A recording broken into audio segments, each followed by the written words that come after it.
By 2022, over 1,000 reports of US government and military officials experiencing severe and seemingly unexplained symptoms, ranging from pain and ringing in the ears to cognitive dysfunction, had come out from locations all across the globe. This phenomenon, which came to be known as Havana Syndrome, is one of the most puzzling of the past decade, since even now, no one really knows what caused this mass illness. To find out more about the Havana Syndrome, we need to look back at its origins, which, of course, are from Havana, the capital of Cuba. On a late 2016 night, a US Embassy employee was suddenly awoken from his peaceful slumber by a piercing loud noise that he heard in only one ear. This eventually progressed into nausea and even vertigo. Since that first report, dozens of other US government officials in Havana, including spies, have reported similar and even more severe symptoms. Usually, it began with a sudden feeling of pressure or vibration coming from one direction. Reports compare this sensation to that of driving in a car with a single window rolled down. In some cases, the lucky ones, the sensation only lasted half a minute, but in the less fortunate ones, it could extend to a half an hour. Now, what's important to mention here is that these symptoms occurred in various locations in Havana, from the diplomats' homes and hotel rooms, as well as the embassy itself. And when it did happen in a hotel, only the diplomats would be affected by the symptoms, with everyone else being completely fine. The worst part is that even after the immediate effects would dissipate, those affected would sometimes experience lasting neurological impairments like sleep disorders, hearing loss, vision distortion, and issues with balance.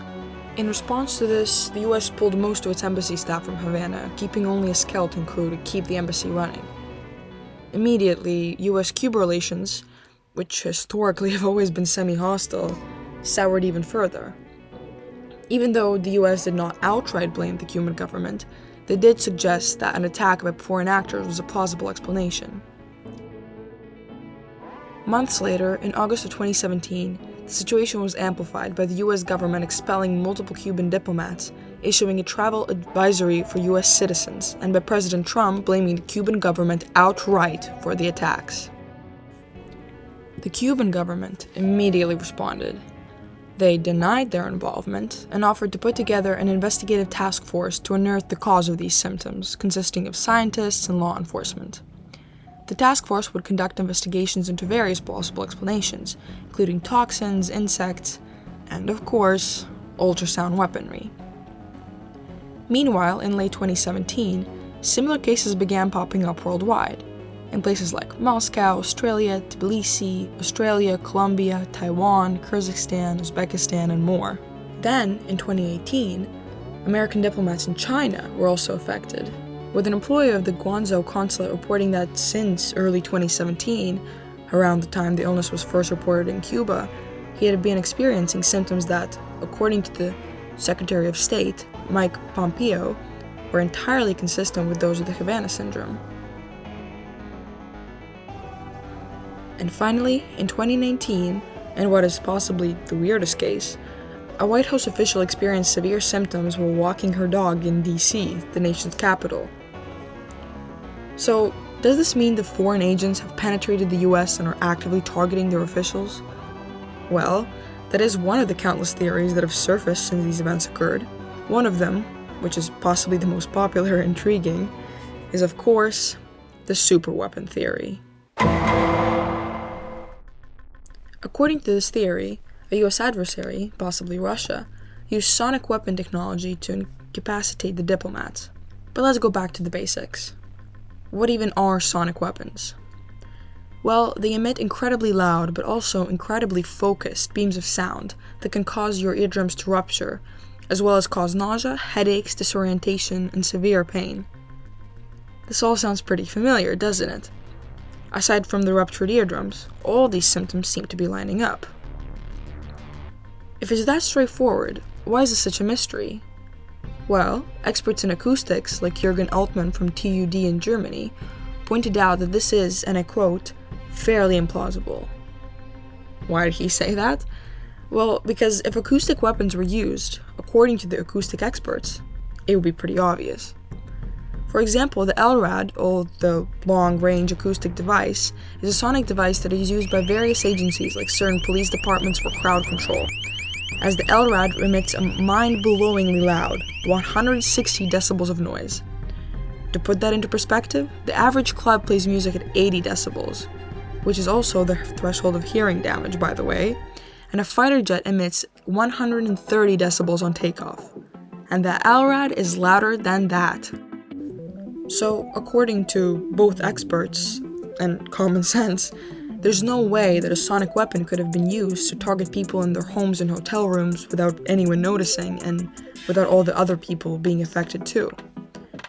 But that's just sonic weaponry, which is not the only superweapon often tied with the symptoms of the Havana Syndrome. A common theory among conspiracy theorists is the ultrasonic weapon theory. Okay, well, first of all, what are ultrasonic weapons and how are they different from the sonic ones? Well, it's pretty simple.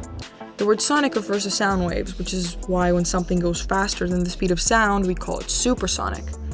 But ultrasonic sound waves that are of frequency above 20,000 hertz, so above the human hearing range, meaning that these sounds would go completely unnoticed.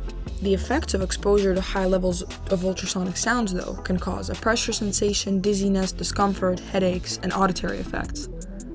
All of these were symptoms exhibited by the victims of Havana Syndrome. But here's the issue. Ultrasonic weapons haven't actually been developed or been in use, at least as far as we know. It is also unlikely that it was ultrasonic weapons, as there were in fact sounds that multiple people reported hearing at the time of the attack, which is not plausible with ultrasonic weaponry. Also, if we do go with this theory, it would be mostly speculation, as countless scientists have described this theory as no more than science fiction. So let's move on to a more grounded and factual theory, specifically a psychological one. This theory isn't anywhere near as exciting as experimental superweapons, but it does hold some more water. This theory revolves around human psychology and the weird phenomenon of mass hysteria. Now, mass hysteria is really interesting. Let's discuss it. The most infamous example of mass hysteria is definitely the dancing plague of 1518, when in the French city of Strasbourg, a woman began, for no apparent reason, dancing in the streets uncontrollably for almost a week. Now, this on its own isn't too extraordinary, but the thing is, she wasn't alone. Within a month, over 400 other townsfolk joined in on the dancing, also being unable to stop. Some of them only stopped because they died. There was never an official cause for this, with mass hysteria being blamed as the only explanation. Mass hysteria, also known as mass psychogenic illness, or MPI, is described as a spread of physical symptoms through a population with no infectious agent present. This basically means symptoms spreading for no comprehensible reason. These symptoms are often headaches, nausea, vomiting, trouble with vision, pain, and tightness in the chest, among a plethora of others. By experts, mass hysteria is regarded as a type of conversion disorder. The term conversion disorder refers to sensory or motor function impairments inconsistent with any neurological or medical conditions. Experts have also identified two different types of mass hysteria. Mass anxiety hysteria, which includes exhibiting symptoms of anxiety that resolve fairly quickly, usually among people who belong to the same community or grouping of some sorts.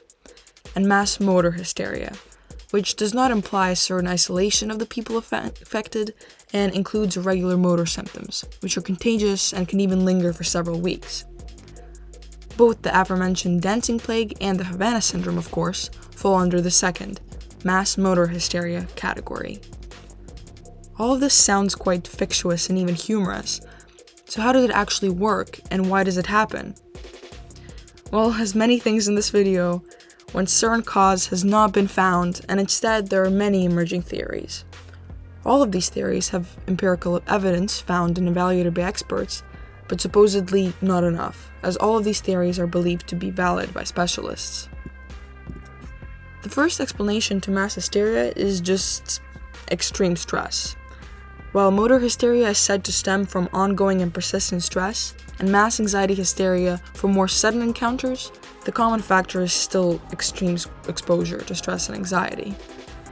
Another common mass hysteria theory blames the nocebo effect. The nocebo effect is similar to that of the placebo, which refers to physical or mental health improvements due to the belief that treatment actually incapable of causing any change did cause change. For example, taking a sugar pill while thinking you have been given an aspirin often helps with headaches, all because the patient believes they have taken medicine and believes this will help. The nocebo effect is very similar and includes experiencing certain symptoms all because you expect to experience it after hearing or seeing others. Like, if your friends you see daily all fall sick throughout the week, you eventually expect you will be sick too, and might convince yourself to experience symptoms that are not actually caused by the virus some of your friends initially had. Anyways, back to the Havana Syndrome. So, the symptoms of mass hysteria did match the ones of the Havana Syndrome almost identically. Could mass hysteria then be identified as the cause for the Havana Syndrome? It would seem so because of the symptoms, but mass hysteria could not explain the brain damage that was found in some of the diplomats, so it also just remains another theory. These are the theories we found as most popular. But remember that Cuban committee created to determine the cause of this whole ordeal? Well, in their theorizing and research, they came to the conclusion that there was definitely no foul play involved. But they were also not able to provide a solid explanation. Later, the CIA also came out with a report which was just as valuable as the other one. It stated that the symptoms were unlikely to be caused by foreign powers, but left it up to debate about what actually caused this. So no matter what source you prioritize or what perspective you prefer, the Havana Syndrome remains mysterious and inexplicable. Now, before we finish this video off, we also wanted to mention that since this happened, the US has been trying to replicate these symptoms by experimenting with animals, which obviously caused a lot of controversy and stuff, but that's a whole other can of worms we might open in another video, if you guys are interested. Anyways, these are the basics of the Havana Syndrome. Thank you guys for watching. Hopefully you enjoyed the second episode of Erudition Mission and feel more erudite. We really appreciate your feedback, so please comment on ways we can improve in the future, and videos you would like to see. See you guys next time!